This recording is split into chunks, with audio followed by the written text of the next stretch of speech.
What is going on, everybody? My name is Japes, and welcome to another episode in this Sunday's 3-pack. We're on to part 2 in this Sunday 3-pack, episode 71 of my Pat's Power. We're doing a little bit of team maintenance, club maintenance here. Got to get those healing cards because we really don't want to use any of our bench players, especially not any center backs. It's not like we're going to go out and buy Danielle Van Boyten, the Bayern Munich center back.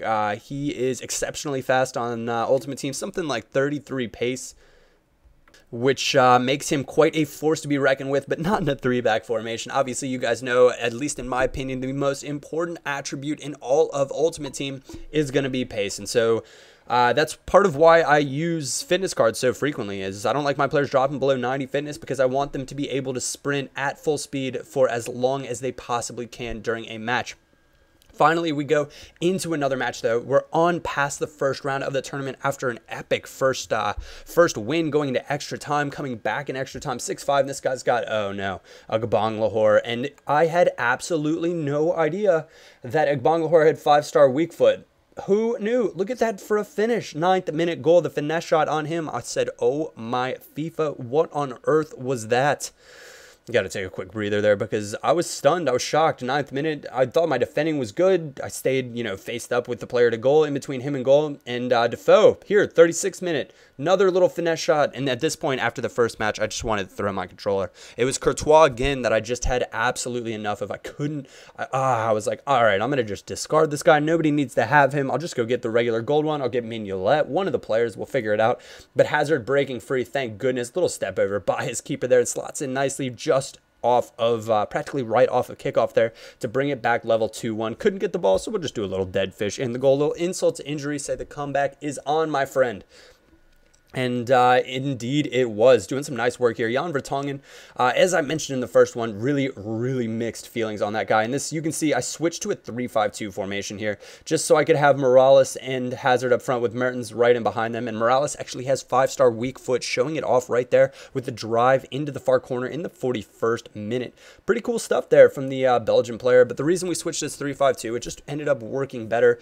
For whatever reason, Fellaini and Dembele weren't sitting far enough back, so I had to figure out a way to get them back. But this is another finesse shot from Lahore, and as I'm doing this commentary, I'm no longer even looking at the screen. I'm just rubbing my face in disbelief. Major sources of facepalm there, and he made me watch all 3 of the replays. I'm going to show you one because I don't even think my defending was that bad again right there. But Courtois, who knows what he was doing, and that really did go right side netting far post. But I was faster than he was, faster than his center backs, and it showed right here.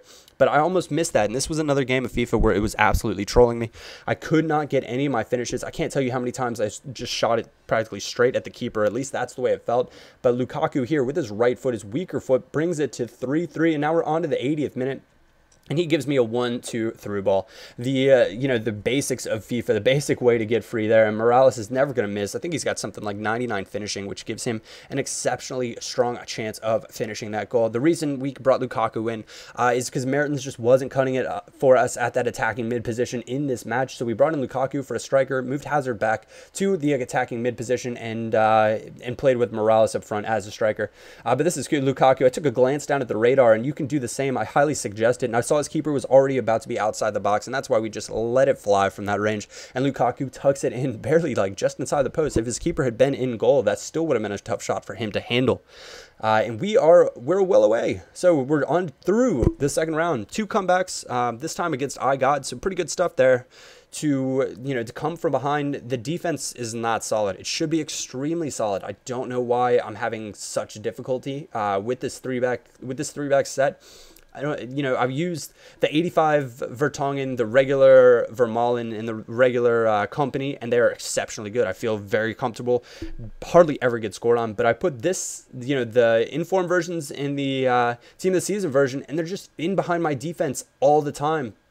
Even went for a slide tackle right there to try to prevent the goal in the 33rd minute. Probably a bit of a dumb move looking back on it. It's better just to take a goal sometimes. But we instantly go ahead and make the switch. And this is the 3-5-2 that I was telling you guys I've been switching to. We're going to move De Ritter up to right mid. Fellaini, Dembele as our 2 holding mids. Legier over on the left mid spot. Mertens in behind Morales and Hazard. And generally, I actually played Morales on the right striker. Or he would have been better to play on the right striker. I used him on the other side. But the reason being is just that he has the 5-star weak foot. But Mertens right there, now he's showing up. The first time he didn't show up, but his finesse shot right there, brilliant little finesse shot from him. He was in one of the first team of the weeks. That's the only reason he goes for something like 26, 27, 28,000 coins, maybe even up to 30 from time to time. But he's going to show off another nice little finesse shot right here, doing a bit of 1-2 work here and finds it right there. But look at that, opens his body nicely and tucks it just inside the post there in the 62nd minute to put us into the lead. And from this point, we're not looking back. I moved myself to defensive or something like that just to make sure, you know, after you concede as many goals as I had at this point forward, and I'm going to pick this up with Hazard, and obviously you got to go for something a little cheeky in the 90th minute when he gives it up like that. Little rainbow to a little side swipe, scissor kick action there in the 90th minute from Eden Hazard, the Chelsea man, and I guess his new Chelsea card, 86 rated overall. He goes for still about 90,000 coins, which is crazy. Briefly want to touch on some FIFAnomics now that I brought up Chelsea. I saw a bunch of people saying, oh, better go buy your Drogba's. He's going to go up in price. Not in my opinion. What I actually think is going to happen with Drogba is he will briefly spike in price because people are going to want to go out and buy him, hold on to him, raise his price. Then what's going to happen is people are going to realize, hey, you know what? He's really not the best striker to use in the Premiership, and there's so many of them out there already. There are loads of Team of the Season cards, loads of inform cards that are already starting to dip in price, and there are 10 times as many Drogbas out there on the market than that. So Drogbas too are going to start to dip in price even further. So I would not recommend going out and investing your coins in Drogba. I got asked about it a few times on Twitter. I'm not quite sure if someone made a video on it. If someone did, I do apologize for slamming your tactic, but that's just my opinion. Everybody's got their 2 cents, but I would not spend your coins on Drogba. I know he's out of packs right now, guys, but he is not one of those players that people are going to say, oh, I want to keep this guy in my club for forever. Some people do, some people don't, but there are loads of other inform options right now. There are loads of pacier options, and frankly, since pace is kind of the #1 factor in an ultimate team for the majority of people, Drogba's just not going to be a hot commodity. People are always going to be able to find loads and loads and loads of him on the market.